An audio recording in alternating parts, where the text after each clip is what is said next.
Qui sont réellement les élus locaux et quel rôle jouent dans la décentralisation?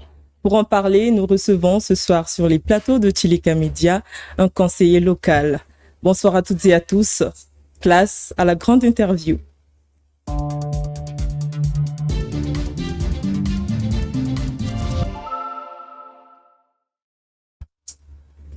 Bonsoir messieurs. Bonsoir madame. Bienvenue sur les plateaux de Tchilika Média. Merci beaucoup. Alors, avant de rentrer dans le vif du sujet, pouvez-vous brièvement vous présenter? Merci beaucoup madame Wivine pour cette invitation. Je suis Victoire Futsi Molaka, je suis conseiller municipal de la commune d'Ifondo et membre de la commission administrative et juridique de notre conseil municipal. Alors, ok, étant élu local, quel est votre rôle concret auprès de la population? Bon, il faut d'abord rappeler que par rapport à notre constitution, nous sommes dans un État décentralisé et la mission de l'élu local après notre élection, c'est de voter les budgets de la commune d'Ifondo, de contrôler l'exécutif de la commune ou encore du conseil départemental, si vous voulez. Et nous avons une autre mission latente, c'est d'être un peu plus proche de la population pour faire la promotion de la démocratie locale. Parce que le rôle du conseiller municipal aussi, c'est être proche de la population, récolter, si vous voulez, prendre les doléances de la population, ramener ça au niveau des instances délibérantes, qui est le conseil municipal ou encore le conseil départemental, pour que nous trouvons des solutions idoines pour régler les problèmes immédiats de la population. Ok. Alors, est-ce que les conseillers locaux bénéficient-ils d'avantages comme les députés et les sénateurs? Bon, la loi, lorsque vous lisez la loi numéro 7 portant organisation des collectivités locales, plus précisément de l'article 33, parle du statut des conseillers. Et lorsque vous lisez l'article 43 de cette même loi, il dispose que la fonction du conseiller municipal ou encore du conseiller départemental est gratuite. Okay. Ça veut dire que nous ne bénéficions pas des mêmes avantages que les sénateurs ou encore les députés, parce que notre mandat, c'est un mandat gratuit. Mais toutefois, nous bénéficions des indemnités en ce qui concerne la session. Et pendant la session, les conseillers municipaux et départementaux bénéficient d'une indemnité de 300 000 francs par session. Voilà, donc le mandat est gratuit, nous faisons tout simplement le bénévolat. Malheureusement, depuis un moment, nous avons soulevé ce problème de l'amélioration du statut de l'élu local dans notre pays. Il y avait eu des initiatives dans ce sens, mais malheureusement, jusqu'à ce jour, il n'y a pas une loi au niveau du Parlement pour améliorer la situation des élus locaux. D'accord. Alors, Monsieur Futsi, peut-on dire aujourd'hui que la décentralisation est effective en République du Congo? Bon, on ne peut pas parler de l'effectivité de la décentralisation dès lors que vous avez des collectivités locales qui ne fonctionnent pas régulièrement. Je vais prendre un exemple concret pour illustrer mes propos. Lorsque vous lisez la loi numéro 7 ou encore la loi sur l'organisation de la décentralisation dans notre pays, nous sommes censés organiser les sessions. Nous avons l'obligation d'avoir 3 sessions dans l'année. Nous avons la session budgétaire qui s'organise en février. Okay. Nous avons la session administrative de mai et nous avons également la session de septembre. Mais malheureusement, ces différentes sessions ne sont pas organisées de manière régulière parce que au niveau des collectivités locales, nous avons des problèmes de subvention de l'État. Parce que je vais vous dire une chose, madame le journaliste, c'est que nous sommes en phase d'une décentralisation à double vitesse. À double vitesse, pourquoi? Parce que vous avez des collectivités locales telles que Brazzaville et Pointe-Noire qui ont la capacité de s'autofinancer et d'organiser régulièrement leurs sessions. Au moment où je vous parle, Brazzaville est en train de tenir sa session parce qu'il a cette possibilité de s'autofinancer. Contrairement aux autres collectivités locales de l'intérieur du pays qui attendent les subventions de l'État pour organiser les sessions. Donc, déjà en 2025, pour être concret, nous n'avons tenu qu'une seule session, la session budgétaire. Pour le cas de ma commune d'Imfundo, où je suis élu local, nous avons tenu une session à crédit. Et lorsque l'État a envoyé des subventions pour organiser les sessions en mai, nous n'avons pas tenu la session parce que, en février, quand nous avons tenu la session, cette session était gratuite. Ça veut dire que on se sacrifie pour le bien du pays. On se sacrifie pour le bien de nos collectivités locales. Mais malheureusement, dans ce cas d'espèce, on ne peut pas parler de l'effectivité de la décentralisation parce que vous avez également les agents locaux. Ceux qui travaillent dans ces institutions ne sont pas payés. Et lorsque vous lisez la loi Ibovi de 2003 sur la décentralisation, sur la fonction publique parlementaire, jusqu'à ce jour, cette loi n'est pas mise en exergue. Il n'y a pas de fonction publique parlementaire. Donc, ipso facto, on ne peut pas parler de l'effectivité de la décentralisation dès lors qu'il y a un dysfonctionnement. Dès lors que nous, les conseillers, nous n'avons pas la possibilité d'aller sur le terrain pour faire le point à la population. Parce que, madame, retenez une chose, que ceux qui font le développement de la démocratie locale, ce sont des élus locaux. Exactement. Lorsque vous lisez, par exemple, l'arrêté numéro 8063, fixant le taux des frais de descente des conseillers municipaux et départementaux, cet arrêté dit quoi? Lorsque vous lisez l'article 1er et l'article 2 de cet arrêté, que toutefois que nous tenons les sessions, le bureau exécutif, soit du conseil municipal ou du conseil départemental, a l'obligation d'allouer les frais de descente aux conseillers pour aller faire le point à la population des délibérations qui ont été adoptées au niveau des collectivités locales. Mais malheureusement, ces frais ne sont pas déversés aux conseillers municipaux et départementaux que nous sommes. Donc, depuis que nous sommes élus, nous ne bénéficions pas véritablement de ces frais-là pour nous permettre d'aller sur le terrain. Parce que pour qu'il y ait une démocratie locale participative, il faut que les conseillers municipaux et départementaux descendent sur le terrain, expliquer à la population ce qui se passe au niveau de nos collectivités locales. Mais malheureusement, il n'y a pas des moyens pour le faire. Du coup, nous manquons même un devoir fondamental qui est le devoir de redevabilité.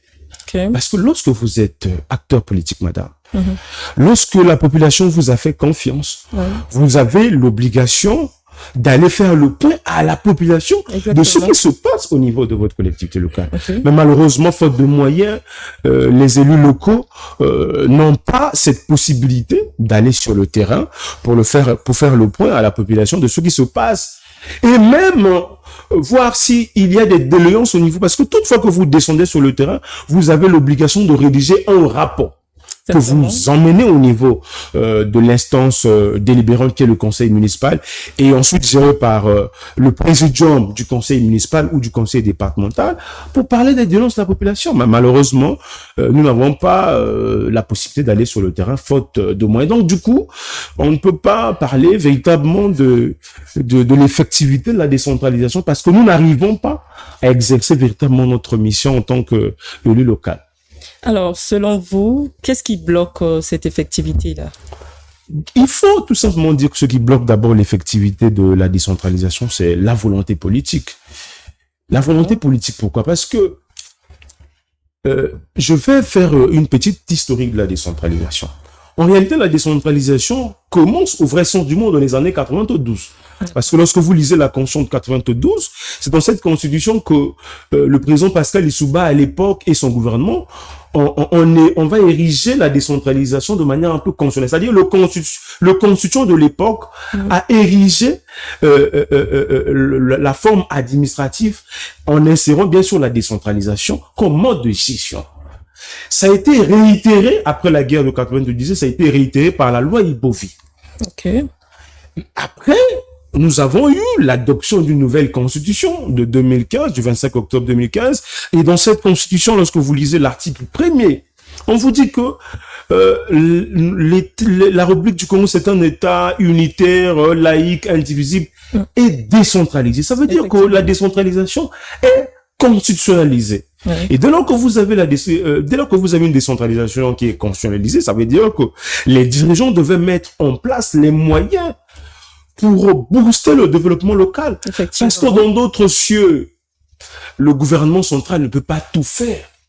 Lorsque vous lisez même l'histoire de la décentralisation en France, si on a érigé la décentralisation en mode de gestion dans les années 82 en France, c'est parce que il y avait un objectif. Il fallait procéder à la municipalisation des collectivités locales, des régions, parce qu'on ne pouvait pas laisser le pouvoir au gouvernement central. Raison pour laquelle on a confié cette responsabilité aux collectivités locales. Mais malheureusement, depuis un moment, les collectivités locales sont confrontées à des difficultés de fonctionnement.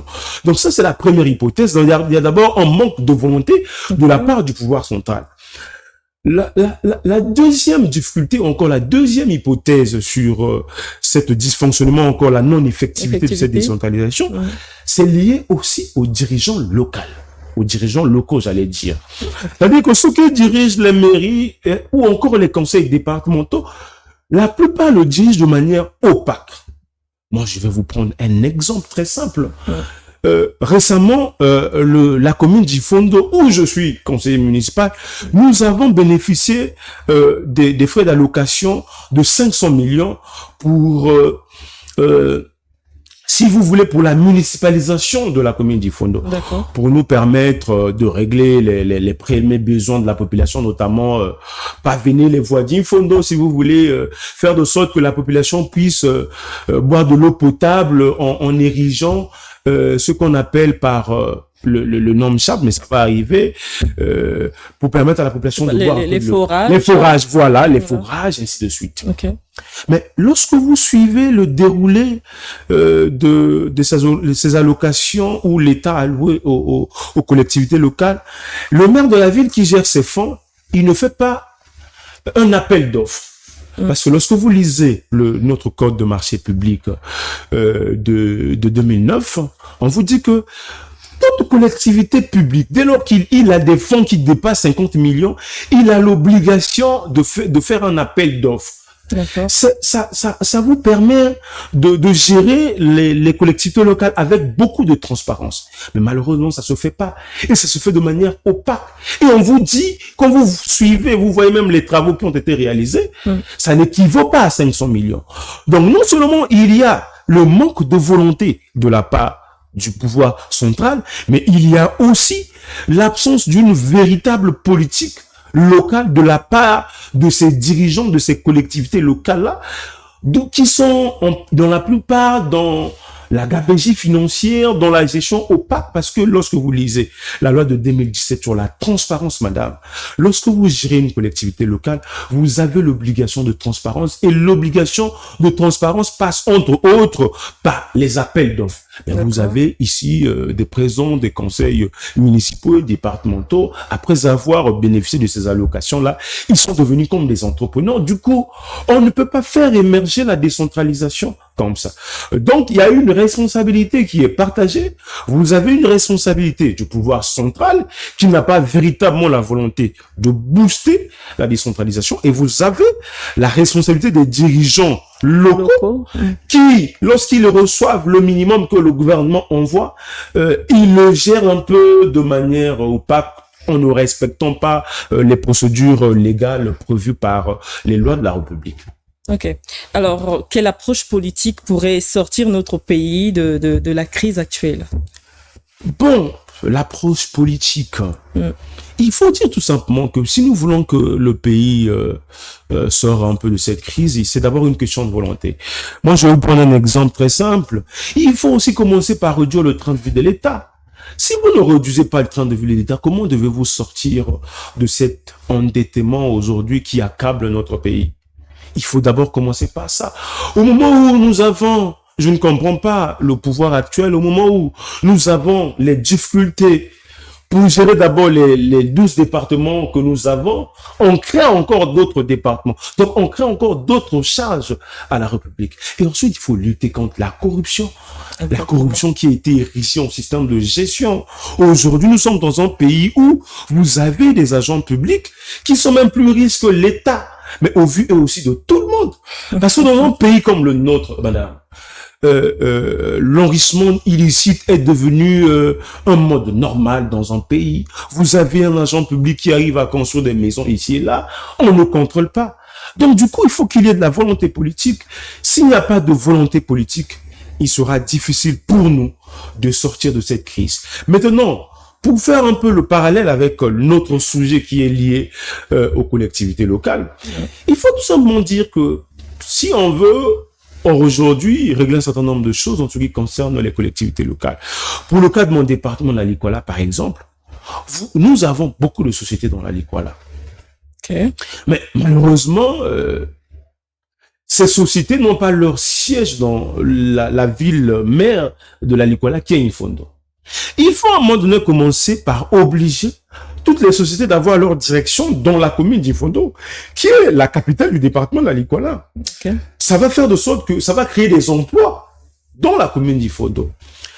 Un autre problème, c'est qu'il faut que le gouvernement arrive à rétrocéder les fonds qui sont réservés aux collectivités locales. Okay. Parce que les collectivités locales, s'ils sont aujourd'hui confrontés à ce problème, c'est parce que, d'une part, le gouvernement central ne veut pas déverser les fonds qui sont alloués aux collectivités locales. Parce qu'avec le système de l'uniformisation des impôts, les collectivités locales n'ont pas la possibilité d'aller eux-mêmes, comment on appelle, au niveau des sociétés pour faire recueillir les impôts comme il se doit.